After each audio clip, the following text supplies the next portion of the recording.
بسم اللہ الرحمن الرحیم الحمد للہ رب العالمین والصلاة والسلام علی سید المرسلین وعلی آلہ وصحبہ اجمعین۔ آج کے درس حدیث میں ہم وعدے کے حوالے سے بات کریں گے کہ جو بھی وعدہ کیا جائے اس کو نبھایا جائے، پورا کیا جائے، جو عہد کیا جائے اس کو پورا کیا جائے۔ ایک ذمہ داری ہوتی ہے، اس کو پورا ادا کرنا یہ انسان پر فرض ہے۔ جیسے قرآن کریم میں بھی یہ فرمایا کہ وَأَوْفُوا بِالْعَهْدِ إِنَّ الْعَهْدَ كَانَ مَسْئُولًا، عہد کو پورا کرو اس لیے کہ عہد کے بارے میں پوچھا جائے گا، اللہ تعالیٰ تم سے سوال کرے گا۔ اور اس میں کئی جگہ پہ اس بات کی تلقین کی گئی کہ جو کچھ تم نے کہا ہے اس کے مطابق کرو، اس کی مخالفت نہ کرو۔ فرمایا کہ یا ایھا الذین آمنوا لم تقولون ما لا تفعلون کبر مقتا عند اللہ ان تقولوا ما لا تفعلون، کہ ایمان والو تم وہ بات کیوں کہتے ہو جو تم کرتے نہیں ہو۔ اللہ تعالیٰ کے یہاں یہ بہت ناراضگی والی بات ہے کہ تم وہ باتیں کہو جو تم کرتے نہیں ہو۔ حدیث لیتے ہیں، ان میں پہلی حدیث حضرت ابو ہریرہ رضی اللہ تعالیٰ عنہ کی روایت ہے کہ رسول اللہ صلی اللہ علیہ وسلم نے فرمایا ہے کہ آیت المنافق ثلاث، اذا حدث کذب واذا وعد اخلف واذا اؤتمن خان۔ اور مسلم کی روایت میں یہ اضافہ ہے وَإِن صَامَ وَصَلَّى وَزَعَمَ أَنَّهُ مسلم، یعنی آپ نے فرمایا، جو یہ متفق علیہ روایت ہے، کہ منافق کی تین نشانیاں ہیں: جب بات کرے تو جھوٹ بولے، جب وعدہ کرے تو خلاف ورزی کرے، جب اس کے پاس امانت رکھوائی جائے تو اس میں خیانت کرے۔ اور صحیح مسلم کی روایت میں یہ الفاظ بھی ہیں، اگرچہ وہ روزے رکھے، نمازیں پڑھے اور یہ گمان رکھے کہ وہ مسلمان ہے، اس کے باوجود اس میں یہ علامت پائی جا رہی ہے۔ مزید ایک اور حدیث اسی مفہوم کی ہمیں ملتی ہے، جو حضرت عبداللہ ابن عمرو بن العاص رضی اللہ تعالیٰ عنہما کی روایت ہے کہ رسول اللہ صلی اللہ علیہ وسلم نے فرمایا ہے کہ اربع من کن فیہ کان منافقا خالصا ومن كانت فیہ خصلة منہن كانت فیہ خصلة من النفاق حتى يدعها اذا اؤتمن خان واذا حدث كذب واذا عاہد غدر واذا خاصم فجر۔ کہ آپ نے فرمایا کہ چار چیزیں ایسی ہیں کہ جس شخص میں وہ ہوں گی وہ خالص منافق ہوگا۔ جس شخص میں ان چار میں سے ایک خصلت ہوگی اس میں نفاق کی خصلت ہوگی، یہاں تک کہ وہ اس کو چھوڑ دے۔ پہلی بات یہ ہے کہ جب اس کے پاس امانت رکھی جائے تو وہ امانت میں خیانت کرے۔ دوسری یہ ہے کہ جب بات کرے تو جھوٹ بولے۔ تیسری یہ ہے کہ جب عہد کرے تو عہد شکنی کرے۔ چوتھی بات یہ ہے کہ جب وہ جھگڑا کرے تو گالم گلوچ پر اتر آئے۔ تو یہ اس طرح ان دونوں احادیث میں جو بات بیان کی گئی ہے وہ اس بات کی دلیل ہے کہ یہ نفاق کی علامتیں ہیں، منافق کی علامتیں ہیں۔ اور منافق کسے کہتے ہیں؟ تو جو دوہرے کردار کا حامل شخص ہوتا ہے اس کو منافق کہا جاتا ہے، جس کے باطن اور ظاہر میں تضاد ہو، قول و فعل میں فرق ہو۔ تو نفاق دراصل دو طرح کا ہے، ایک تو وہ ہے جو اعتقادی ہے اور ایک وہ ہے جو کہ عملی ہے۔ تو اعتقادی نفاق یہ ہے کہ کوئی شخص دل میں کفر چھپائے اور زبان سے ظاہری طور پر اسلام کا اظہار اور اقرار کرتا رہے کہ میں مسلمان ہوں، میں مسلمان ہوں۔ تو یہ تو وہ تھے جو کہ نبی کریم صلی اللہ علیہ وسلم کے دور میں وہ منافقین تھے، اور اللہ تعالیٰ نے بتا دیا تھا ان کے بارے میں، جیسے ان کے بارے میں شروع میں ہی سورہ بقرہ میں ذکر فرمایا گیا، اس کے بعد سورہ توبہ میں ان کے لیے تفصیلات ان کی بیان کی گئیں، سورہ منافقون میں ذکر فرمایا گیا، سورہ نساء میں، اس طرح مختلف جگہوں پر اللہ تعالیٰ نے ان لوگوں کے بارے میں بتا دیا۔ تو یہ وہ جو کہ عقیدے کے لحاظ سے منافق تھے، اور ظاہر ہے کہ ان کے دل کا حال تو اللہ ہی جانتا ہے، اور تو کوئی نہیں جانتا تھا، اسی لیے پھر وہ ان کو عملی منافق کے بجائے اعتقادی منافق کہا جائے گا۔ تو ایسے لوگ مسلمانوں کے حق میں کافروں سے بھی بدتر ہوتے ہیں، اور انجام کے لحاظ سے بھی وہ جہنم کے سب سے نچلے گڑھے میں ان کو پھینک دیا جائے گا، جیسے کہ اللہ تعالیٰ نے بتایا ہے۔ اور عملی نفاق یہ ہے کہ انسان کے دل میں ایمان تو ہو لیکن اس میں کچھ عادتیں اور خصلتیں ایسی پائی جائیں جو کہ منافقین کی ہیں، جیسے کہ ان احادیث میں بیان ہوئیں، اور اسی طرح دوسری احادیث میں قرآن کریم میں ان کی خصلتیں بیان کی گئیں۔ تو یہ سب ایسی خصلتیں ہیں جو کہ مسلمانوں میں پائی جاتی ہیں، اور مسئلہ یہ ہے کہ مسلمان بدقسمتی سے اس کو برا نہیں سمجھتے، اللہ تعالیٰ ہدایت نصیب فرمائے. تو اس کا خیال رکھنا چاہیے کہ یہ کہیں نہ آ جائے، کسی سے ایسے وہ ہو جائے، سرزد ہو جائے یہ کوئی معاملہ، تو ٹھیک ہے اللہ تعالیٰ سے وہ معافی مانگے اور استغفار کرے.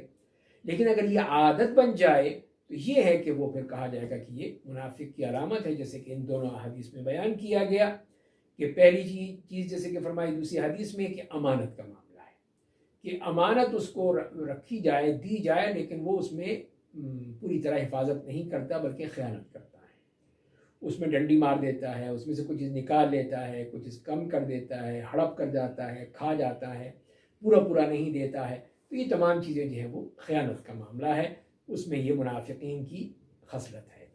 اور دوسری چیز جو ہے کہ جب بات کرے تو جھوٹ بولے، یعنی سچ بولنا تو اس کے لیے ناممکن سا ہو جاتا ہے کہ ہر بات میں پہلے جھوٹ، اور پھر جب اس کا جھوٹ پکڑا جاتا ہے تو پھر وہ آئیں بائیں شائیں کرنے لگتا ہے، بات نہیں بتاتا ہے. تو یہ بھی منافق کی خصلت جو اس میں پائی گئی کہ وہ ہر بات میں جھوٹ بولتا ہے، یہاں تک کہ وہ اللہ تعالیٰ کے ہاں بھی جھوٹا لکھ دیا جاتا ہے، جیسے کہ حدیث میں آتا ہے.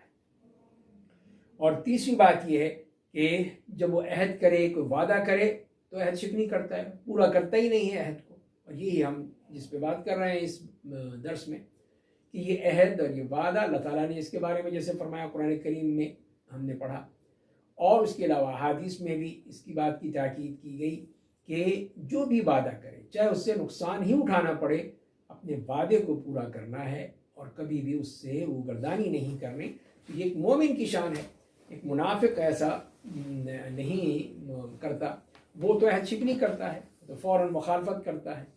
اور چوتھی بات یہ ہے کہ جب بھی کوئی جھگڑا ہو جائے تو وہ انتہائی جھگڑالو بھی ہے، اور پھر اس پہ گالم گلوچ پر اتر آتا ہے، فوراً گالیاں بکنا شروع کر دیتا ہے، بالکل آل فال بکنے لگتا ہے.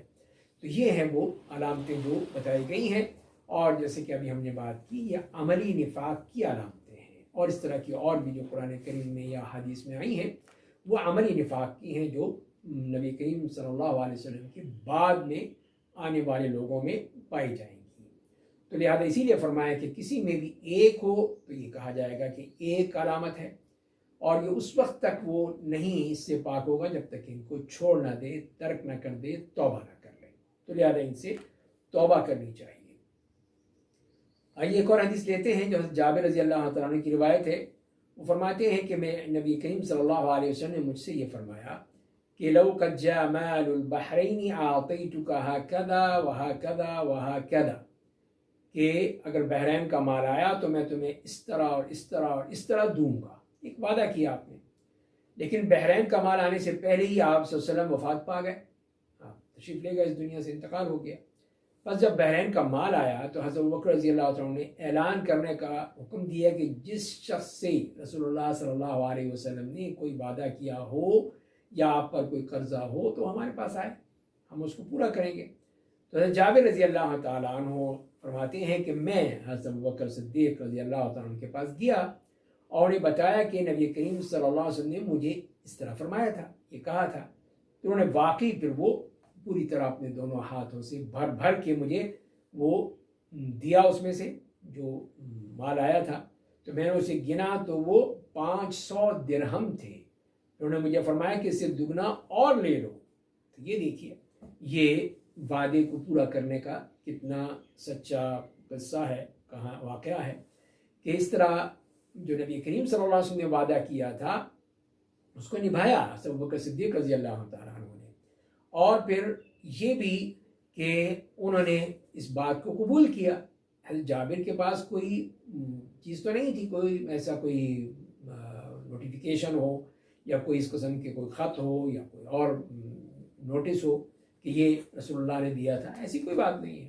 لیکن اس وقت جھوٹ نہیں بولتے تھے، سچے لوگ تھے، اسی لیے ابوبکر صدیق رضی اللہ تعالیٰ عنہ نے ان کی بات کو قبول کیا اور ان کو پھر جو کہا تھا اس کے مطابق دیا، اس سے بڑھ کر دیا ان کو، اس لیے کہ یہ رسول اللہ صلی اللہ علیہ وسلم کا وعدہ تھا، اس میں کسی قسم کی کوئی بھی چیز باقی نہ رہ جائے. تو اسی سے یہ ثابت ہوا اگر کسی سربراہ نے کوئی عہد و پیمان کیا ہے تو اس کے وفات کے بعد نئے جو آنے والا سربراہ ہے اس کی بھی ذمہ داری ہے کہ وہ ان معاہدوں کو پورا کرے. وہ یہ نہیں کہہ سکتے کہ ان کا معاملہ تھا، انہوں نے کیا تھا، میں نے تو نہیں کیا تھا، نہیں، بلکہ اس نے بھی پورا کرنا ہوگا کہ وہ معاہدے جو ہیں اس پر اسی طرح عمل کریں. اگر پہلے سربراہ کو قرض لیا ہے تو نیا سربراہ اس کی ذمہ داری ہے کہ وہ اس کی ادائیگی کرے، اس کو دے. اس طرح ہم دیکھتے ہیں کہ نبی کریم صلی اللہ علیہ وسلم کا یہ وعدہ جو ہے وہ بالکل پورا کیا گیا، اور اس میں کسی قسم کی کوئی بھی چیز ترک نہیں کی گئی، کوئی روگردانی نہیں کی. تو لہذا ایک مسلمان کا یہی معاملہ ہے کہ وہ ہمیشہ اپنے وعدے کو پورا کرتا ہے، کبھی وعدہ خلافی نہیں کرتا، کبھی اس سے روگردانی نہیں کرتا، بلکہ اس پر گامزن رہتا ہے. تو اللہ تعالیٰ پھر اس کی تمام چیزیں آسانی کر دیتے ہیں کہ جس طرح وعدے کو پورا کرنا چاہتا ہے. تو ایک تو یہ نیت اگر دل میں ہونی چاہیے، دل میں ہمیشہ رہنی چاہیے کہ میں نے جو بھی وعدہ کیا ہے میں اس کے مطابق کروں گا. تو جب اس کے ہاں یہ نیت موجود ہے اور یہ احساس موجود ہے تو اللہ تعالیٰ پھر اس کے لیے ضرور آسانی فرما دیں گے. اگر کچھ وعدہ کرتا ہے اور ذہن میں ہے کہ نہیں دیکھی جائے گی، کوئی دیکھ لیں گے، کر لیں گے، یعنی اس کو پہلے ہی سے اس کے دل میں اس قسم کا ایک تصور موجود ہے کہ وہ اس کو پورا نہیں کرنا چاہتا، دل میں کھوٹ ہے، تو یہ چیز جو ہے یہ خطرناک ہے، یہ غلط ہے. اگر آپ نہیں کرنا چاہتے تو وعدہ کرنا ہی نہیں چاہیے تھا کہ میں نہیں کر سکتا، میرے پاس نہیں ہے، میں آپ کی کوئی مدد نہیں کر سکتا. تو آپ وعدہ بھی کر لیں اور بعد میں پھر وہ حیل و حجت کریں. تو یہ چیز جو ہے ایک مسلمان کو کیسے زیب دیتی ہے کہ وہ اس طرح وعدہ کر کے لوگوں سے وعدہ خلافی کرتا پھرے اور جھوٹ بولے یا پھر وہ غلط بیانی کرے. اور پھر اس سے یہ بات بھی ہوتی ہے کہ پھر وہی قول و فعل میں تضاد کا معاملہ بھی آ جاتا ہے، جیسے کہ ہم نے ابھی پڑھا قرآن کریم کی آیت کے حوالے سے لِمَ تَقُولُونَ مَا لَا تَفْعَلُونَ، کہ تم وہ بات کیوں کہتے ہو جو تم کرتے نہیں. تو لہٰذا پھر اس کی بھی مخالفت ہوگی، اللہ تعالیٰ کو یہ پسند نہیں ہے. کبرا مقتن فرمایا ہے کہ بہت بڑا یہ ناراضگی کا معاملہ ہے، اللہ تعالیٰ اس پہ سخت ناراض ہوتا ہے. تو اللہ تعالیٰ کی طرف سے کتنی سخت وعید ہے کہ انسان اس طرح اپنے وعدے کو کی مخالفت کرے، وعدے کو پورا نہ کرے، بلکہ اس طرح. تو یہی چیز ہے کہ اس کو خیال رکھنا چاہیے کہ جس سے بھی ہو، حتیٰ کہ اگر بچے سے بھی کوئی وعدہ کر رہے ہیں آپ تو اس کو پورا کریں، اس کو بتائیں. اگر نہیں کر سکتے تو اس کو بتا دیں کہ بچہ ہے، سمجھ جائے گا، بہل جائے گا، تو وہ کرنا ہے آپ کو. اسی طرح اور بھی گھر والے میں بیوی سے ہے، بھائیوں سے ہے، بہنوں سے ہے، اور بھی کتنے بھی رشتہ دار ہیں ان کے ساتھ جو وعدے کیے ہیں تو ان کو بھی جو بھی ہو آدمی پورا کرے. اور یہی ہونا چاہیے کہ جو چیز وہ کر سکتا ہے اس کے مطابق ہی وعدہ کرنا چاہیے. جو وہ کر ہی نہیں سکتا، اس کے پاس اتنی صلاحیت نہیں ہے، یا اگر پیسے کا معاملہ اتنا پیسہ نہیں ہے، تو پھر جھوٹا وعدہ کیوں کیا آپ نے؟ تو جھوٹا وعدہ بھی ایک غلط بات ہے، اس لیے کہ آپ نے جھوٹ بولا. یہ بھی وہ ہم نے جیسے پڑھا کہ منافق کی علامت ہے، تو اس میں چلا جائے گا انسان. تو لہذا نہ کوئی جھوٹا وعدہ کرنا چاہیے، اور اگر کوئی وعدہ کیا ہے تو وہ ہونا چاہیے جس کو آدمی پورا کر سکے، اور پھر اس کو پورا کرے تاکہ وہ کسی وعید میں نہ آ جائے اور نفاق کی خصلت اس کے اندر نہ پیدا ہو جائے اور وہ منافقین کے دائرے میں نہ شامل ہو جائے. ان تمام چیزوں کو اگر وہ خیال رکھے گا تبھی وہ سچا مؤمن ہے، یہ صاحب ایمان ہے. تو ایمان کی علامت یہی ہے کہ وہ کچھ بھی ہو جائے وعدہ ضرور پورا کرتا ہے، اور کبھی جھوٹ نہیں بولتا، گالیاں نہیں دیتا، اور خیانت نہیں کرتا ہے، بلکہ اپنی ہر بات میں کھرا ہے، پکا ہے، سچا ہے. تو یہی وہ مومن ہے. اللہ تعالیٰ ہمیں اسی طرح مومن بننے کی توفیق عطا فرمائے.